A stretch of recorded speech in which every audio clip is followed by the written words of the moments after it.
Hello বন্ধুরা, কেমন আছো সবাই? আবার আজকে চলে এসেছি তোমাদের কাছে একটি নতুন ভিডিও নিয়ে। আজকের ভিডিওয় আমরা শিখব আমাদের দেশে টোটাল কয়টি ঋতু। প্রথমেই আসে গরমকাল বা সামার, SUMMER।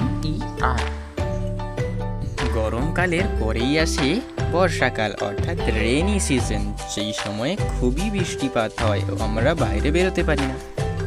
বর্ষাকালের পরেই আসে শরৎ বা অটম, যখন দুর্গাপুজো হয়, খুবই সুন্দর। তারপরেই আসে মৃদু হাওয়া ও ঠান্ডা ওয়েদারযুক্ত সময়, যাকে বলা হয় হেমন্তকাল। তারপরেই আসে সবার প্রিয় শীতকাল। দেশের বেশ কিছু জায়গায় এই সময়ে বরফ পড়ে ও আমরা ঠান্ডায় সোয়েটার ব্যবহার করি।